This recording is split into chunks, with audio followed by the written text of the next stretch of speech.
I've talked about a number of stories that have been real crazy coming out of Georgia.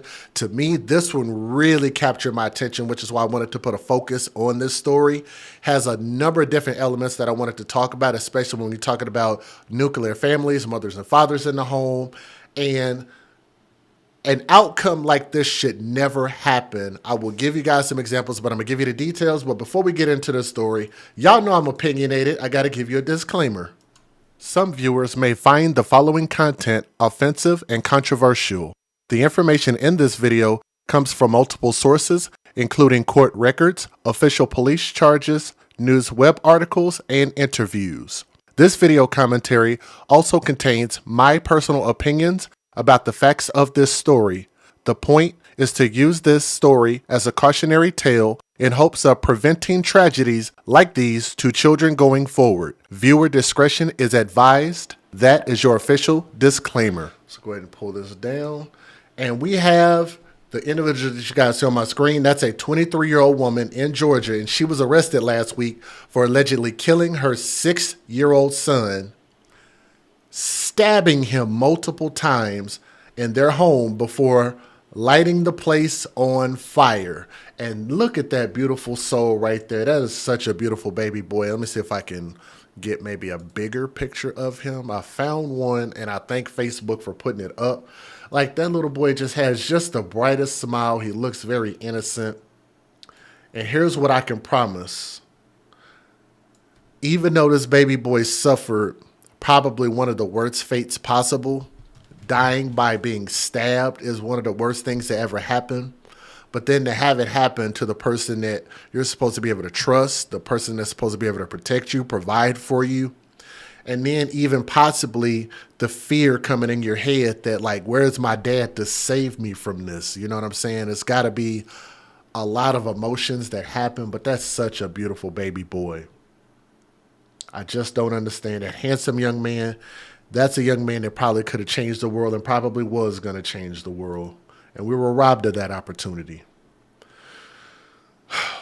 The mother's name is Azaria, A''Zaria. I don't know if that's how you properly pronounce it or not. Really don't care. Azaria Shante Burton was taken into custody on Friday and charged with a litany of felony crimes. And I'm getting this from lawandcrime.com. I don't already know if I said that or not, but I want to make sure I said that.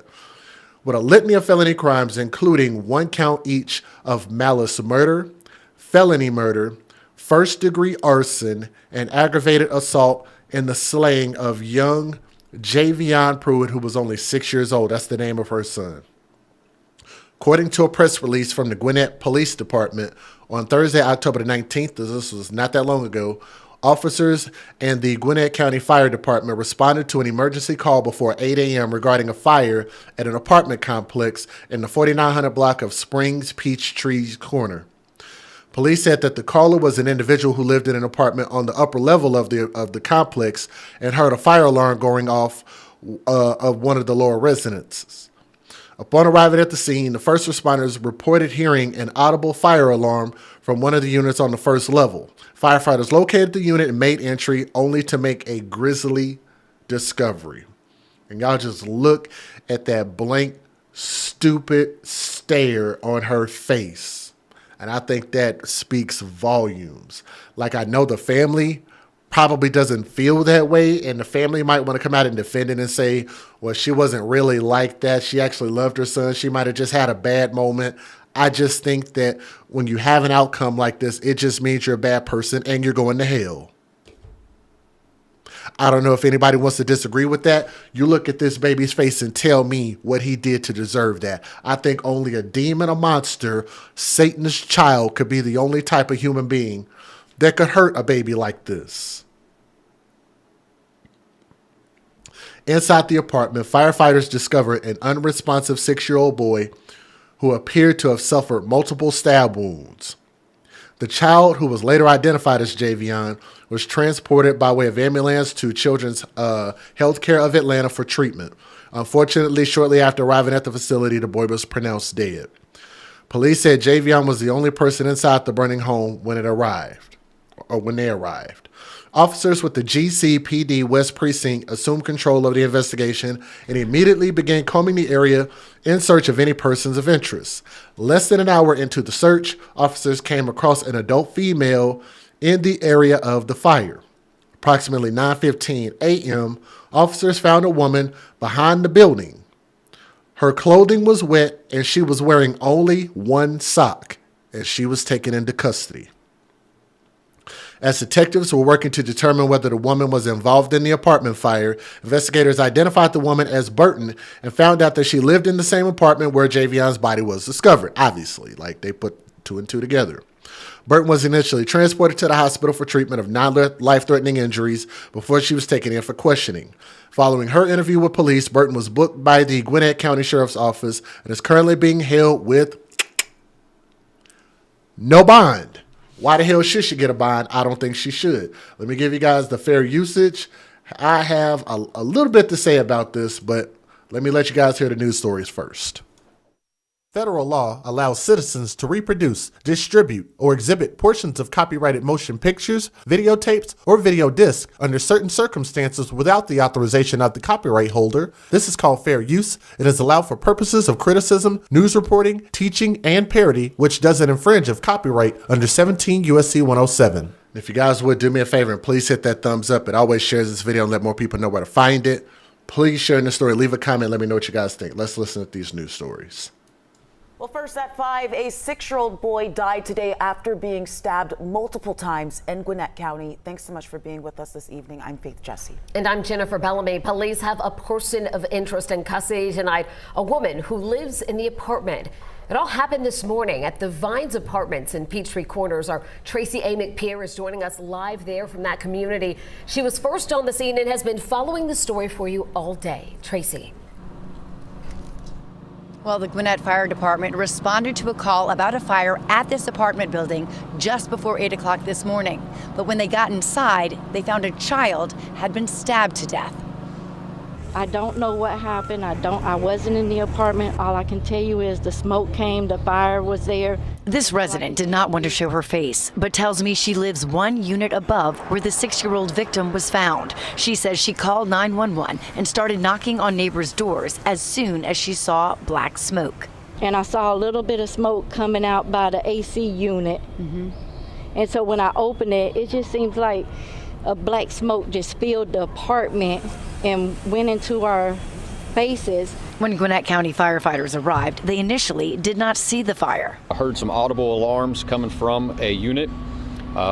They forced entry into the unit, found some fire that was in 2 different bedrooms. Firefighters also found a little boy, around 6 years old, alone inside the apartment with multiple stab wounds. Gwinnett police tell us he was rushed to the hospital but died from his injuries. About an hour after finding the boy, police encountered a person of interest. One of our officers found a woman behind the building. This woman was not wearing any shoes. She had on one sock and her clothing was wet. She was immediately taken into custody and transported from the scene. Police tell us they don't know how long she was outside or exactly how she's related to the victim. We do know that that woman does reside in the same unit where the boy was, but we're still working to determine exactly what her role in this criminal investigation is. And now neighbors are hoping for answers and justice. I pray justice is done for that child's soul. And that's all I can say. Now, at last check, the person of interest was still in the hospital. Noon, Gwinnett County Police Department investigating the death of a young boy. I'm Rick Fulbaugh. And I'm Lana Harris. So Atlanta News First Patrick Quinn is live for us at an apartment complex in Peachtree Corners with new details about what happened. And honestly, they're really disturbing. Patrick, what can you tell us? We have heartbreaking development. This scene started around 7:45. Gwinnett Fire, they responded here to a call. Also, as a reminder, if y'all can, do me a favor and please hit that thumbs up. Can you type in the chat? Let me know when you guys hit that thumbs up. That'll help us share the story quite a bit. So please hit that. Don't forget, okay? Thank you. about a fire. However, this has turned into a criminal investigation. Firefighters, they found a 6-year-old boy inside one of these units with multiple stab wounds. I'm going to have my photographer zoom in just a little bit. And this fire was first called in by a neighbor on the upper floor, seeing black smoke coming up into her unit. And again, when fire responded just after 8 o'clock, they heard alarms. They forced entry into a bottom apartment, and that's where they found the child unresponsive. He was rushed to a nearby hospital, but he has died from his injuries. Now, recently after that, around 9:15 this morning, they did find a woman behind the building. And here's what police officials just told us about this person they are considering a person of interest. One of our officers found a woman behind the building. This woman was not wearing any shoes. She had on one sock and her clothing was wet. She was immediately taken into custody and transported from the scene. We do know that that woman does reside in the same unit where the boy was, but we're still working to determine exactly what her role in this criminal investigation is. So much. Well, new tonight, we have the charges one woman is facing after her 5-year-old child was found stabbed to death inside her apartment that was on fire. 11 Alive's Molly Oak live outside this apartment complex where it happened. Molly, just a heartbreaking story here. You just spoke with the child's father. His father lives in Mississippi. What did the child's father have to say this afternoon? You know, he says he hasn't eaten since he heard the news. Aquarius Pruitt told me that he was set to celebrate his 5-year-old's 6th birthday in just a couple of weeks in Mississippi with him. Instead, he says he's still trying to wake up from what feels like a nightmare. Javion, you just hit the jackpot. He was very energetic. Like, he just loved life. He loved to play. He loved his mom. He loved his dad. He loved his brother. That's how Aquarius Pruitt, who didn't want to go on camera, wants people to remember his 5-year-old son, Javion. Like the night before all this happened, I got home and I called him. They were supposed to play a video game together. He was like, "Then I gotta take a shower and I'm gonna call you back." Aquarius never got a call. My mind was just thinking like, "Oh, it's past bedtime," so I just called him tomorrow. So that was my last time talking to him. Let me say this as far as motives. Here's the thing. If the mom was feeling some type of way, and I want you guys to remember that I am not an advocate for somebody, how do you say it? Ending their own life. I don't want anybody to do that. Matter of fact, they have prevention awareness hotlines that you guys can reach out to. But I'm going to say this. If you were going to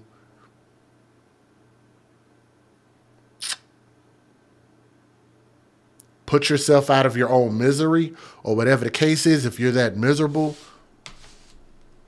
then I get it. But why involve children? That's the part I don't understand, because I think that's selfish. And I want you guys to remember that she didn't really harm herself in this situation. So they didn't do any reports of her trying to harm herself. She only harmed her son.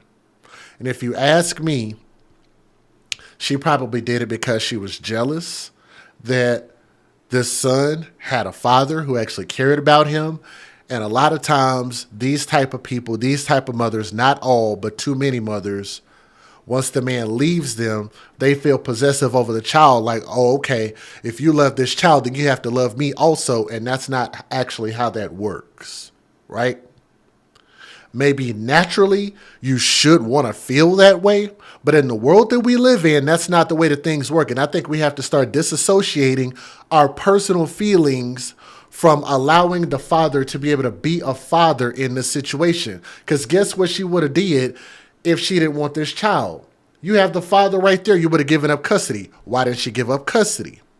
Because she wanted to keep the benefits. Hashtag babies for benefits. And shout out to Illicit Deeds at illicitdeeds.com and Illicit Deeds on Facebook, right? She wanted to keep the benefits that boy was going to draw. And if at some point, whether he got a girlfriend or whether he wanted to file for custody, which that's why that's such a crazy thing. And people tell me all the time, well, if you should fight to want to be in your kid's life and take them to family court and all of that stuff. People are doing some crazy things in family court. Did you guys see The man that took the judge's life, he actually hunted the judge down that gave his wife full custody of the kids and told him he only get visitation. He went and looked for the judge. I don't know what it is, but people can become very dangerous when you start involving the courts. It's not a natural process. And it can cause people to be very erratic. I don't know if that's what their situation was. He didn't speak on it. But I have to imagine either he wanted to spend time with his son. You could have gave up custody of him, and I'm pretty sure the dad would have been perfectly fine with that. He would have figured it out. Because statistics actually show that men are actually really good single fathers. That's actually a statistical fact. It's not to give a stat like that to lessen what mothers are. It's just to say that when you give men an opportunity to be fathers and be single fathers, you have a high probability that they're going to be good fathers. Why would she do this then? This wasn't just one day she woke up and then she decided, oh, I'm going to kill my son.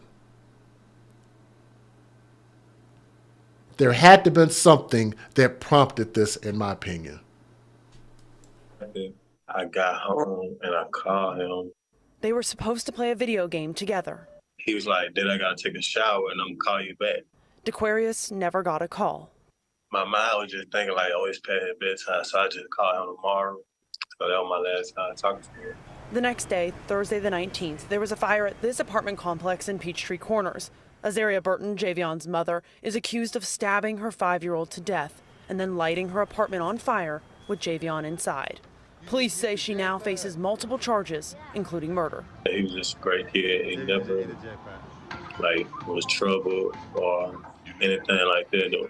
So that's why I'm just trying to see how this happened. DeQuarius is still wrapping his head around his son's final moments. I just hope he wasn't up or knew that she did it. That's what I'm just hoping. He would just sleep. But if he wasn't sleeping, I just really don't know. What he does know is how he wants people to remember Javion. Don't think about what happened to him. Just think about how joyful, playful he was and the type of kid he was and the smile he had. Tonight, we're going to be hearing from the father of a 5-year-old boy following his tragic death. Javion Pruitt's mother is accused of stabbing that little boy to death and setting the apartment on fire. 11 Alive's Molly Oak. She joins us now live from that apartment complex with more. So, Molly, what is he saying tonight? DeQuarius Pruitt spoke with us over Zoom. He lives in Mississippi. He said his 5-year-old son, Javion, was set to visit him in just a few weeks to celebrate his 6th birthday. Instead, he told me the past couple of days have felt more like a nightmare as he tries to wake up from all of this horrific tragedy. I want you to take a look at this video from last week. That's when the fire happened on Thursday morning around 8 a.m. The fire was at this apartment complex in Peachtree Corners. Police say when first responders showed up to the fire, the only person inside was the 5-year-old boy. Azaria Burton, Javion's mother, is accused of stabbing her 5-year-old to death and then lighting her apartment on fire with him inside. Police say she now faces multiple charges, including murder. Tonight, Javion's father, who didn't want to go on camera, described him as a joyful, playful boy and hopes people remember him for the type of kid he was and the smile he had. Tonight, we're learning more about the death of a 6-year-old who was stabbed. And then police say his mother set their apartment on fire. What may have caused a real possibility for her. Police have not released a motive yet for what may have caused or sparked this murder, but the little boy's grandmother says there's no excuse for taking a young life. He was just so precious. 6-year-old Javion Pruitt is being remembered by his grandmother as a young boy with a lot of love in his life. He loved his mom.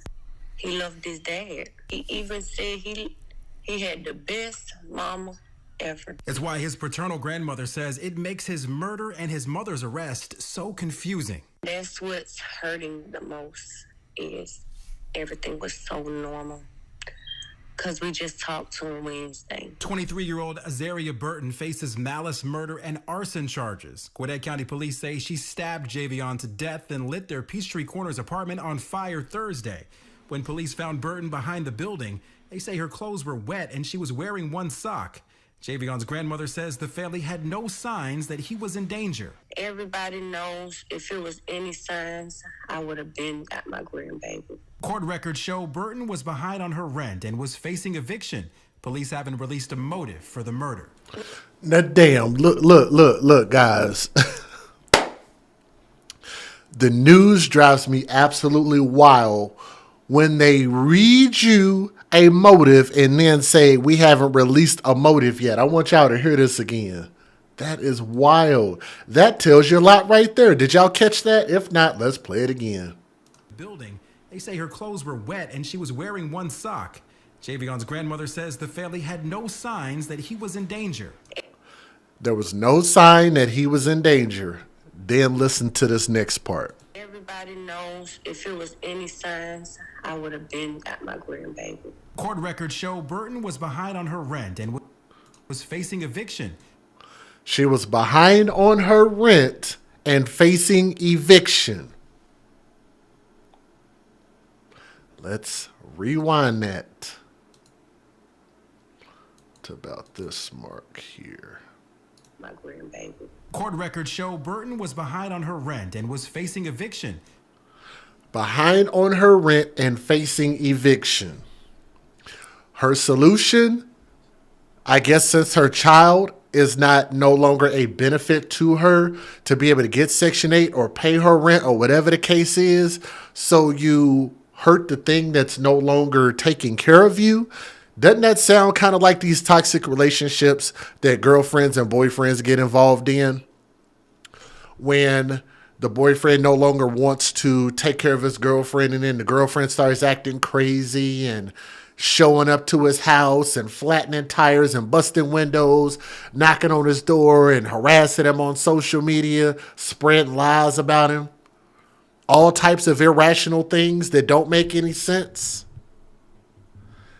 So to me, this is just an amalgamation. Is that the right word for this? Let me see. Amalgamation. I might have got that wrong. Let me see. Amalgamation.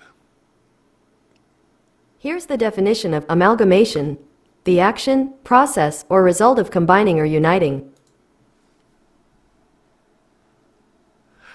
See, those $5 words pay off sometimes. This is an amalgamation of a lot of different things. The fact that that man does not want a relationship with her physically, spiritually, or emotionally anymore. He just wants to pay his child support bill and be a father and move on with his life and do whatever it is that he's doing, pursuing a wife, pursuing a girlfriend, pursuing working, enhancing his career, whatever it is that he's doing, and don't want nothing to do with her. All the while, she's over here and can't pay her bills, and you have to ask yourself, does that have anything to do with her son? Let's think about that, because I've actually heard women say this, and I want y'all to think about this. Yes, it's selfish, and it's outrageous. I agree. I want y'all to think about this. If you can't have stability, you shouldn't have kids. That's why I love y'all. That's why I love my chat. Y'all have been watching me for long enough to know exactly where I was going to go with this. Guess what this woman would still have to do if she didn't have that son living in her house?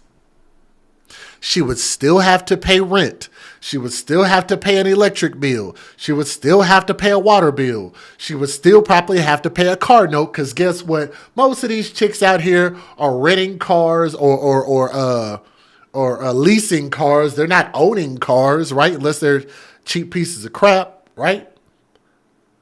Because I'm just saying, like, I own a number of cars, but I went and paid cash for them. I don't have new cars. I don't know how y'all do these $400, $500, $600, $700 car notes every month and pay for full insurance. I have no idea how a lot of people that are just barely getting by do that. I have no idea. Then you have to turn around and pay for food. Then you have to turn around and pay for this high-ass gas. She would have to do all of that with no kids, let alone one. Right? So would she have faced eviction even without the kid? I'd say yes. That means that her situation was not together, which to me means that the child should have been given over to the father until she can get her situation together. And I need to turn that off. Here's what too many of these people do. People like, let me get this back up on the screen. not the baby. Too many people like this. Here's what they do. They use these children as a shield.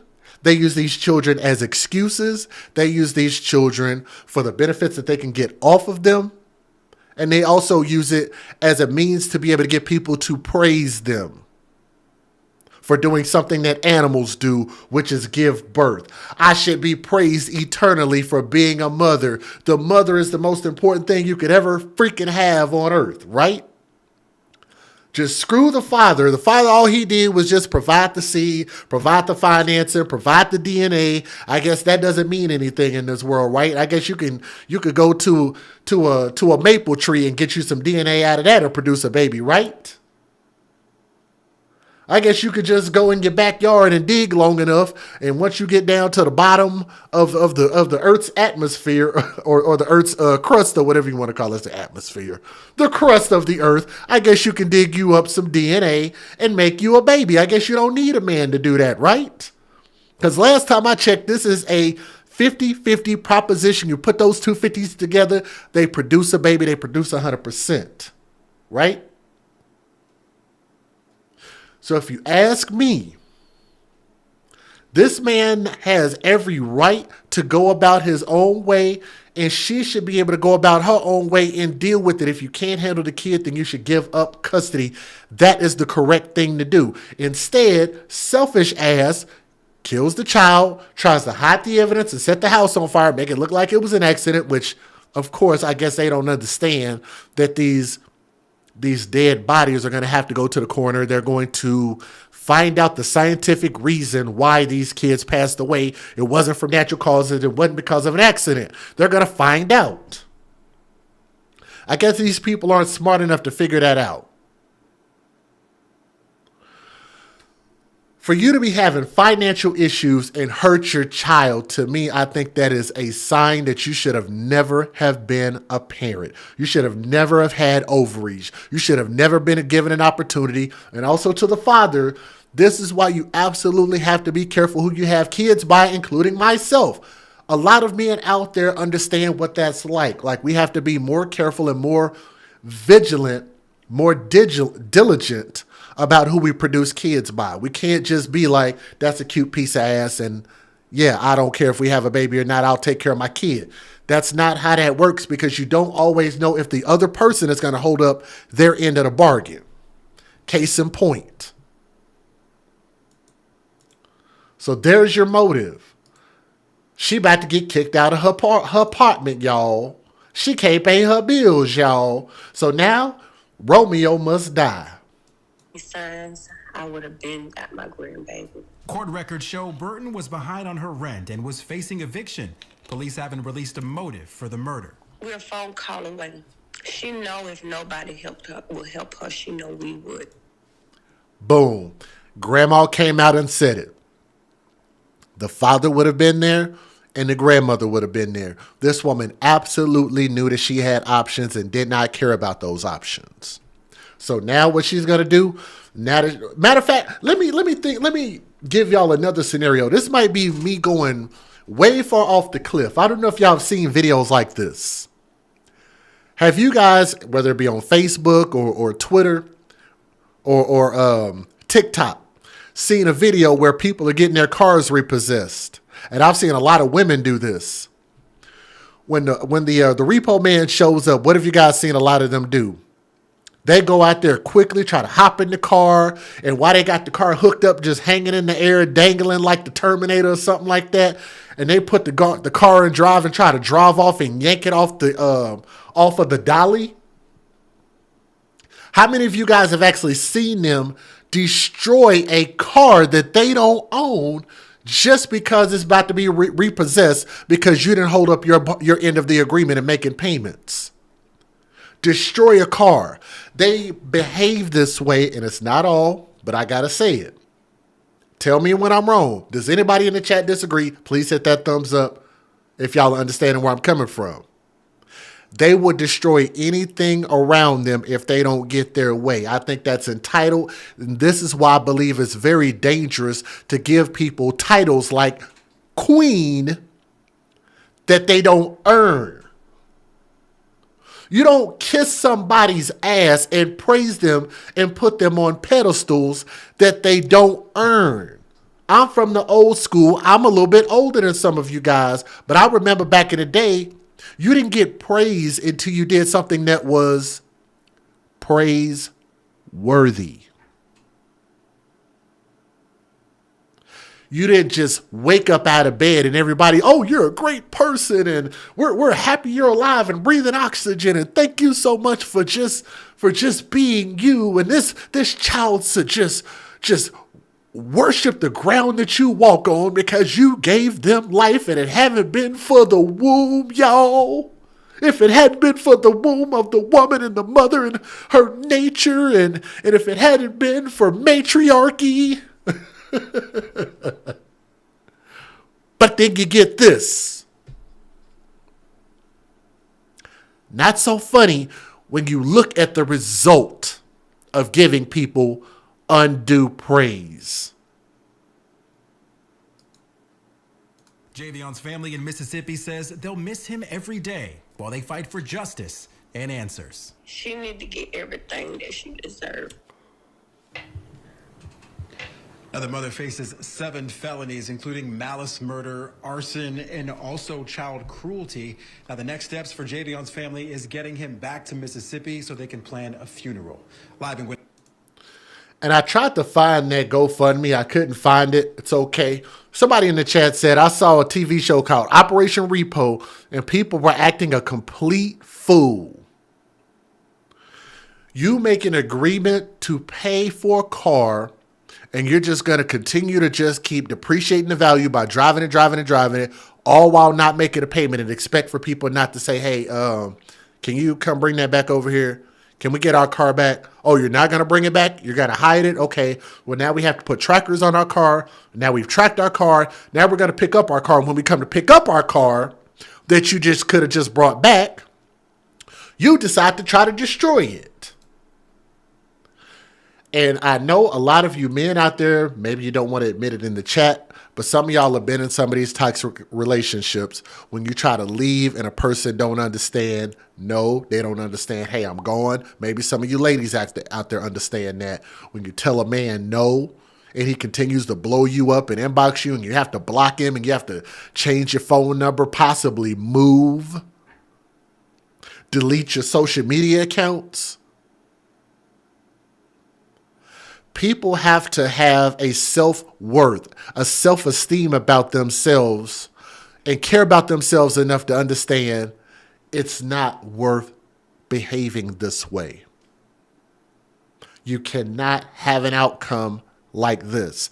That child cannot speak for himself nor defend himself against the tyranny of his mother. And here's what's even wilder. If this boy would have been 13, 14, or 15 years old, he might have actually been able to defend himself against his mother. He might have actually been able to stop her. His body was just not strong enough to be able to do so. I would encourage people, if you are suffering, going through something financial, you have to stop being selfish and think more about the child and say, you know what? The other person's the more suitable parent, they're more set up, or work with them. We have to start working together rather than looking at each other like enemies. We're not working against each other. We're working towards a common goal to make sure that these children can have an opportunity to grow up and become something great and be autonomous. And then maybe the next generation can produce something better than what we gave them. That's what you got to hope for.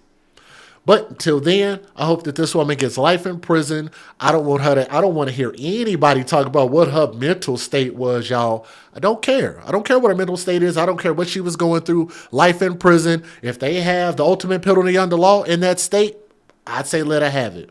To this young prince, R.I.P.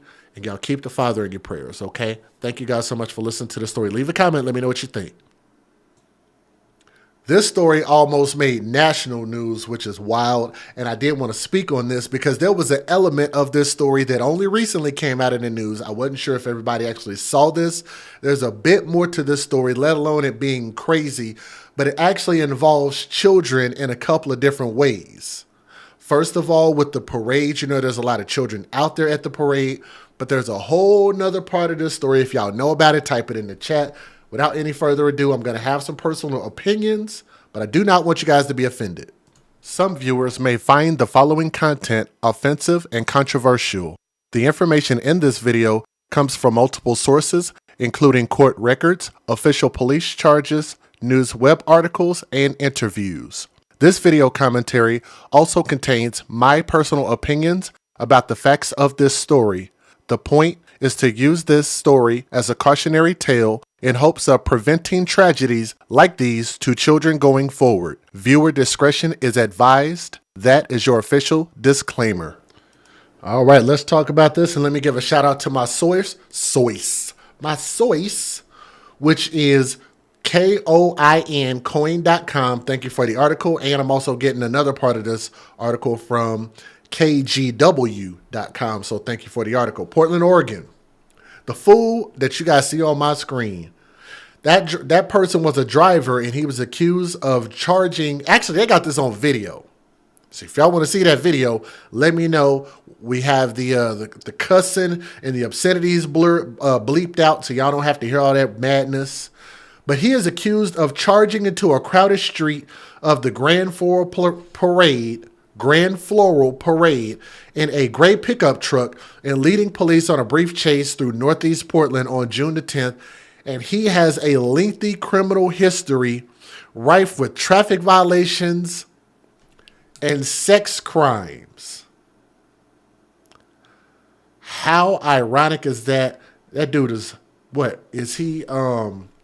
Actually, let me take that off of there. Let me see. He's 42 years old. See if I can get that to refresh.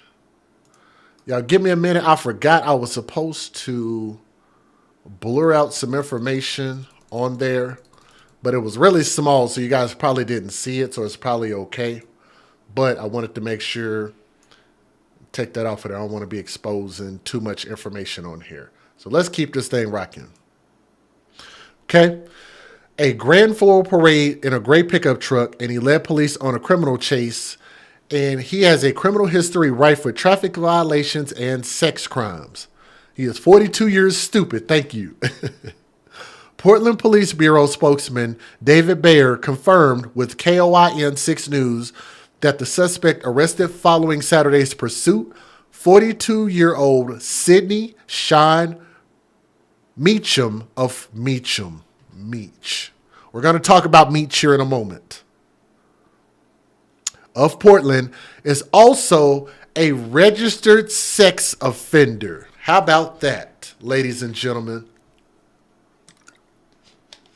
How many of you guys find that hard to believe that a man, and that's actually a screenshot from the video, that a man with this face is actually a sex crime registered sex offender. It's a sexual child perpetrator predator. Court documents show that Meacham, that word, I'm going to have to call him by his first name. Court documents show that Sydney Sean was first charged with multiple sex crimes in Multnomah County in 1996. While the 9 sexual abuse charges filed against him in 1996 were dismissed, he was ultimately found guilty of 3 counts of attempting to commit a Class A felony and was required to register as a sex offender in 1999. So it sounds like they made a deal with him. They keep saying Meacham. Meacham was convicted of failing to report as a sex offender in 2009, 2010, and 2014, and was later convicted, let me say that again. He was later convicted of sexually assaulting a child in Clatsop County in 2016. That would make him a pedophile. Meacham also faced various traffic cases in the past decade. Records show that he was found guilty of driving without insurance in 2013. Then in 2019, he was convicted of driving with a suspended license after failing to appear in court. He don't like to follow rules. Following his arrest on Saturday, Meacham faces new charges of reckless endangerment, disorderly conduct, attempt to elude, reckless driving, and a separate hit-and-run charge. Meacham was also ticketed for driving with a suspended license, failing to obey a police officer, and driving without insurance. Baer said that PPB is working with the district attorney's office and plans to provide an update on this case as soon as it is presented to a grand jury. The second part of this, I think, is going to get more into the details, because we could talk about the fact that he drove through a parade and there were children and people standing out there and they had to run for their lives. But I kind of want to give you guys some more details about his sexual offender history, which I think needs to definitely be exposed, because I think people need to know. People need to know what he did. A man listed as a sex offender after conviction in Multnomah County, was arrested Saturday for sexual abuse of a 16-year-old boy in Warrenton. Sidney Sean, 34 years old at the time, and this was back in 2015, was taken into custody without incident at a residence in the 100 block of Northwest 1st Street. Meacham met the victim at a park last summer, according to Clatsop County Sheriff's Office. The man then became a family friend of the victim. The alleged abuse began in October, according to a sheriff's office, but the victim was able to put a stop to it in late November. The victim told his family about the abuse after the man harassed them in December, the sheriff's office said. The victim's family then contacted authorities. The sheriff's office learned that Meacham is listed as a predatory sex offender following a 1999 conviction in Multnomah County. His address was listed in southeast Portland, but Meacham had been living in Warrenton since July. Meacham was lodged into Clatsop County Jail on one count of third-degree sexual abuse, furnishing alcohol to a minor, failure to report as a sex offender, and for a probation violation. The Clatsop County Sheriff's Office is unaware of additional victims. Anybody with information was asked to contact their local law enforcement. I thought y'all should know that before we take a look at, I just think it gives you more context when you see this video. Let me give you guys the fair usage. Federal law allows citizens to reproduce, distribute, or exhibit portions of copyrighted motion pictures, videotapes, or video discs under certain circumstances without the authorization of the copyright holder. This is called fair use. It is allowed for purposes of criticism, news reporting, teaching, and parody, which doesn't infringe of copyright under 17 U.S.C. 107. If you guys would do me a favor, if you're watching this video, please hit that thumbs up, smash that like button, leave a comment. I promise you it helps more than you know. Let's go ahead and take a look at these news videos. Here we go. He was a man infuriated, cops say, by the street closures and detours set up for the local parade. Rather than deal with the inconvenience, he's accused of aggressively barreling past the barriers and through the city. The dash cam video has just been released, and we warn you, it's terrifying. We've seen road rage before, but never like this. They got it all blocked off. The Lloyd Center exit, the Convention Center exit, every exit. In the just released video, this 42-year-old driver is totally out of control. Sidney Meacham is in a rage after he finds traffic blocked in the city of Portland due to the annual Grand Floral Parade. Get this. He's on his way to see his mother. Look, he even drives through a construction site. Every bit of the action is being recorded by his own cameras, front and rear. But no one's prepared for what he does next. Meacham drives right into the parade route. Stunned parade goers scramble to get out of the way. Out of the way, out of the way! Others start chasing after him on foot. First thing we saw was just people yelling, trying to get the kids out of the road. We thought it was one of those kind of terrorist attack or something. A police officer on a motorcycle tries to stop him, but Meacham ignores the officer and drives down a side street. This guy quickly moves a barrier. Here's where it looks like it'll finally come to an end. With lights flashing, police cut him off. But he just swerves and drives away. This may be an extreme case of road rage, but experts say there are lessons we can all learn from the video. The number one problem with drivers on the road these days is attitude. They get behind the wheel, they're in a bad frame of mind, and that leads to bad things happening when they're out on the road. If you feel yourself agitated and excited. Somebody said, is this another case of Darrell Brooks? Yes, it is. The only difference is he got lucky. This guy that y'all saw on the screen got lucky that he didn't actually hit somebody, because as soon as he passed that last little set of vehicles that was blocking the traffic, he almost ran directly over somebody. He had no idea. Those people were just very blessed. They had the bubble of the Lord protecting them. If you notice, everybody that he almost hit was a matter of feet away. Like they were protected. Their prayers paid off that day. Definitely paid off that day. Let's watch this again.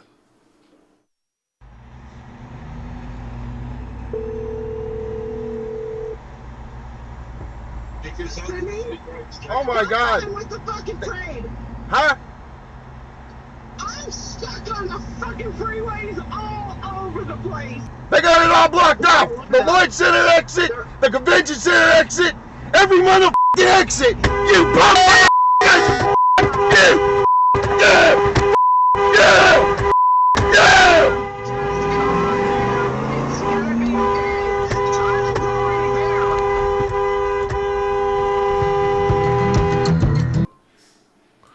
Just to get to all of that, to get to his mammy house, boy, registered sex offender. I'd say life in prison. You guys, let me know what you think about that video. I think this is unforgivable, and people like this pose a clear and present danger to society. So to the judge, I implore you to take this serious before somebody ends up losing their life. Somebody could have lost their life this day. Somebody's child could have been abused at any other point. He's a freaking lunatic. Thank you. Lock him up. Multiple life sentences. Whatever you can give him, max it out. Thank you guys so much for listening to this story. Let me know what you guys think. Like, I'm just mind blown. But thank you.